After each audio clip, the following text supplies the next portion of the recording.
आप सभी को जय मसीह की। प्रभु परमेश्वर में हम एक बार फिर से आपका स्वागत करते हैं, क्योंकि आज हम एक और नए विषय पर चर्चा करने जा रहे हैं। जी हाँ, एक नया विषय, एक नई उम्मीद और पवित्र शास्त्र में दी हुई एक नई बात जो आज हम जानने बैठे हैं। लेकिन उससे पहले मेरे पास आज आप सबके लिए क्वेश्चन है। क्वेश्चन समझ लीजिए या होमवर्क समझ लीजिए। आपको मेरे एक प्रश्न का उत्तर देना है। कमेंट बॉक्स में जाकर के आप अपने उत्तरों को, आप अपने आंसर्स को टाइप कर सकते हैं एंड नेक्स्ट एपिसोड में मैं बताऊंगी कि सही आंसर क्या है। तो मेरा जो क्वेश्चन है वो सुन लीजिए। बाइबल में सबसे पहला कैरेक्टर जो आप पढ़ते हैं जिसमें नेवर गिव अप एटीट्यूड था, बाइबल में सबसे पहला कैरेक्टर वो कौन सा था जिसमें नेवर गिव अप एटीट्यूड था, जो कभी भी हार नहीं मानता था या मानती थी? वो पहली ऐसी शख्सियत जिसके बारे में आपने पवित्र शास्त्र में पढ़ा है, आपके अनुसार वो पहला है या पहली है? आपको उसका नाम कमेंट बॉक्स में मुझे लिख के भेजना है। अगले कार्यक्रम में, अगले एपिसोड में हम डेफिनेटली उस पर भी बात करेंगे कि कितने लोगों ने आंसर सही दिया। We are waiting for your answers. अब आज बढ़ते हैं। आपको ऑलरेडी एक हिंट मिल चुकी है कि आज हम बात करने जा रहे हैं नेवर गिव अप। आपने बहुत बार सुना होगा, नेवर गिव अप एटीट्यूड होना चाहिए, कभी हार नहीं माननी चाहिए, हमेशा डटे रहना चाहिए, हमेशा दृढ़ रहना चाहिए। कहानी की शुरुआत में अगर आपको लेकर के जाऊं तो हम में से कई लोग एडिसन को जानते हैं, जिन्होंने बल्ब का आविष्कार किया था।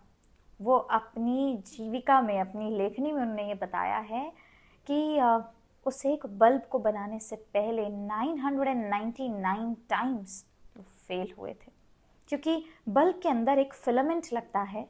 उस फिलामेंट को सही तरीके से लगाने के लिए उन्होंने 999 बारी प्रयास करे और 1000वीं बारी ही वॉज एक्यूरेट। जब हम KFC की बात करते हैं, काफ़ी सारे लोगों को KFC पसंद है। आप KFC की बात करते हैं, आपको पता है KFC जिनके नाम पे है केंटकी फ्राइड चिकन, उनकी उस रेसिपी को बहुत बारी रिजेक्ट किया गया था एंड टुवर्ड्स द एंड उन्होंने कभी हार नहीं मानी और आज की डेट में KFC is a world wide brand. हम देखते हैं उसके बारे में। जब हम नेवर गिव अप एटीट्यूड की बात करते हैं तो ये तो हो गया सामाजिक दृष्टिकोण। बाइबल नेवर गिव अप के बारे में क्या बताती? क्या हमें आसानी से गिव अप कर देना चाहिए? क्या हमें डटे रहना चाहिए? क्या हमें परमेश्वर पे छोड़ देना चाहिए? काफ़ी सारे लोग मुझे बोलते हैं, सिस्टर जो है ना परमेश्वर पे छोड़ दो, आप फाइट मत करो, let it be, God will give you. Perfect, I honour that mentality as well, क्योंकि कई बारी हालातों से लड़ने की ज़रूरत नहीं होती। परमेश्वर को आपको जो देना है वो दे देगा। लेकिन क्या इसका मतलब ये कि मैं हाथ पे हाथ धर के बैठ जाऊँ, बस ऐसे बैठी रहूँ पूरा पूरा दिन, परमेश्वर मेरे लिए कर ही देंगे? That is not the right attitude जो परमेश्वर हमसे देखना चाहते हैं। ठीक है, मैं अपनी सिचुएशन से लड़ूँ ना, तो मैं करूँ क्या? हाथ पे हाथ धर के बैठ जाऊँ? जब आपके सामने कोई ऐसी सिचुएशन आती है, जब कोई आपको कहता है ना तुमसे नहीं हो पाएगा, you can't do it, that is the moment. अगर आपको कोई बोले तुमसे नहीं हो पाएगा, परमेश्वर से पूछो, क्या सच में पापा मुझसे नहीं हो पाएगा? जब कोई कहे ना तुम इस काबिल नहीं हो, परमेश्वर से पूछे, क्या सच में मुझसे नहीं हो पाएगा? क्योंकि वहाँ से जो आवाज़ आएगी ना, वो आपको कभी भी डिप्रेस नहीं करेगी, कभी भी हताश नहीं होने देगी, क्योंकि उस परमेश्वर ने कहा है कि जब तुम उस पर विश्वास रखोगे, यानी कि जब हम परमेश्वर पर विश्वास रखेंगे तो महान कार्यों को देखेंगे। कैसे महान कार्य? छोटे मोटे कार्यों में ही उलझ के रह जाते हैं। हमें लगता है परमेश्वर ये नहीं हो पा रहा है, परमेश्वर ये नहीं हो पा रहा है, परमेश्वर ये नहीं हो पा रहा है। आप बड़ी बड़ी चीज़ों की तलाश तो करना शुरू करिए। परमेश्वर ने एक वाचा बांधी है, उस वाचा को जब तक समझेंगे नहीं, लॉज को अगर आपको ना पता हो, तो क्या आप अपने हक के लिए लड़ सकते हैं? कभी नहीं। इसीलिए अगर आपको बिब्लिकल लॉ नहीं पता, अगर आपको परमेश्वर की वाचा नहीं पता, तो आप उस वाचा को समझेंगे कैसे, उसका अर्थ जानेंगे कैसे?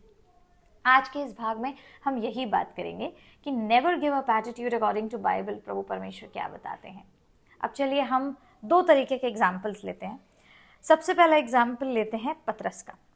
परमेश्वर ने पतरस के लिए, यीशु मसीह ने पतरस के लिए भविष्यवाणी करी थी कि जब वो कह रहा था नहीं नहीं मैं तुझे छोड़ के कभी नहीं जाऊंगा, कभी नहीं जाऊंगा, परमेश्वर यीशु मसीह ने कहा था कि मुर्गे के बांग देने से पहले तो 3 बार मेरा इनकार करेगा, 3 बार। यानी कि ही वाज सो कंसिस्टेंट, कितना उसके अंदर परसिवरेंस था कि उसने 3 बार यीशु मसीह का इनकार किया। हम जानते हैं वो कौन कौन सी सिचुएशंस थी, पर द फैक्ट इज 3 बार पतरस ने यीशु मसीह का इनकार किया। इससे ये पता चलता है कि अब आप इसे क्या बोलेंगे कि क्या वो हठी था, क्या वो अड़ियल था? जी नहीं, ना तो हटी था ना ही वो अड़ियल था, लेकिन उसने अपने आप को सरेंडर कर दिया था सिचुएशन के सामने। वहां पर हम देखते हैं it was a never give up attitude, no it was not. वो एक सरेंडर एटीट्यूड था क्योंकि वो डर गया था। किनके आगे? रोमियो के आगे, जो उसके सामने उसके स्वामी को पकड़ के लेके गए थे, जिनका वो चेला था। यीशु मसीह को रोमी पकड़ के लेकर के गए थे और उनसे डर के उसके अंदर से नेवर गिव अप एटीट्यूड गायब हो गया। वो पतरस जो गिव अप नहीं कर रहा था मछलियां पकड़ते हुए, उसने उस रात गिव अप कर दिया जब उसने देखा कि यीशु मसीह पकड़वाए गए। अब एक और चीज़ देखते हैं। ये तो हो गई पतरस की बात। एक और एग्जाम्पल देखते हैं जहाँ पर हमें दिखाई देता है कितना तगड़ा नेवर गिव अप एटीट्यूड था। एक स्त्री प्रभु यीशु मसीह के पास आती है। वो सूर और सैदा के देश की होती है। उसके आसपास के जो इलाके थे वो वहाँ की स्त्री थी और यहूदी जाति में से नहीं थी। उसे पता चलता है यीशु मसीह यहाँ ठहरे हैं।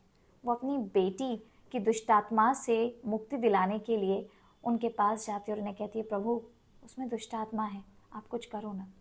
यीशु मसीह कहते हैं कि पहले बच्चों को रोटी खा के तृप्त होने दो, क्योंकि बच्चों की रोटियां, बालकों की रोटियां कुत्तों को नहीं देते। यीशु मसीह ने उसे कुत्ता नहीं बोला था, लेकिन यीशु मसीह ने ये कहा था कि वो जिनके लिए आए हैं वो उनको पहले बचाएंगे, उनको तृप्त करेंगे, उनको सुसमाचार प्रचार करेंगे, उन्हें हील करेंगे।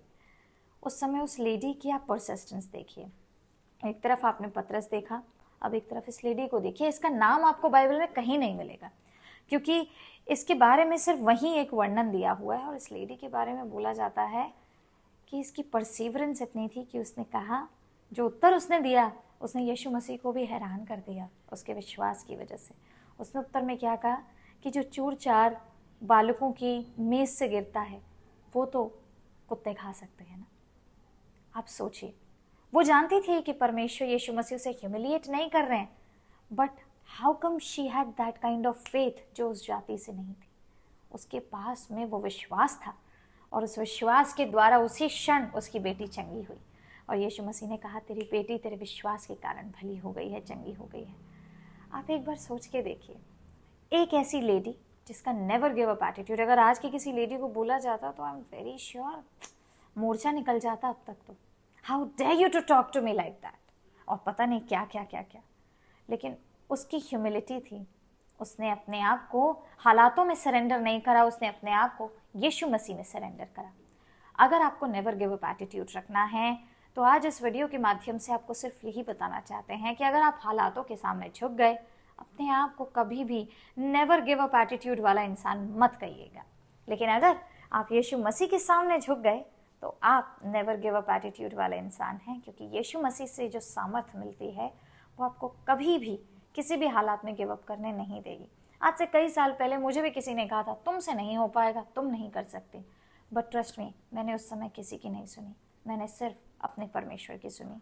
आज मैं एक एथलीट हूँ, मैं दौड़ती हूँ, और मुझे उस समय ये कहा गया था कि तुम नहीं कर सकती, तुम नहीं दौड़ पाओगी। उससे पहले भी मैंने कई बारी ऐसी चीज़ें बाहर के लोगों से सुनी, तुमसे नहीं हो पाएगा, तुम कुछ नहीं कर सकती। एंड ट्रस्ट मी, मैंने अपने परमेश्वर पिता की ओर मुड़ के देखा, प्रभु क्या ये सच है? Am I not capable to do anything? And मैं इसी तरीके से बात करती थी कि क्या ये सच है कि मैं केपेबल नहीं हूँ? और उन्होंने मुझे केपेबल बनाया। आज वो लोग मुझे दूर दूर तक नहीं दिखाई देते जिन्होंने मुझसे ये कहा था कि मैं कुछ नहीं कर सकती, क्योंकि मुझे सिर्फ और सिर्फ मेरा परमेश्वर दिखाई देता है, जो उंगली पकड़ के हर बार मुझे कहाँ कहाँ से निकालता है। अगर मैं एक मैप बनाने बैठूं तो मेरा रोड मैप भी छोटा पड़ जाए, क्योंकि अब तक जहाँ जहाँ से वो मुझे लेकर आया है वो बहुत बड़ी बड़ी गवाहियाँ हैं।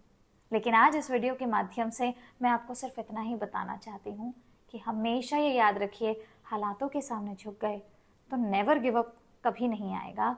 अगर हालात मुश्किल हैं, लग रहा है कि नहीं हो पा रहा है, परमेश्वर को देखिए, वो आपको गिव अप नहीं करने देगा।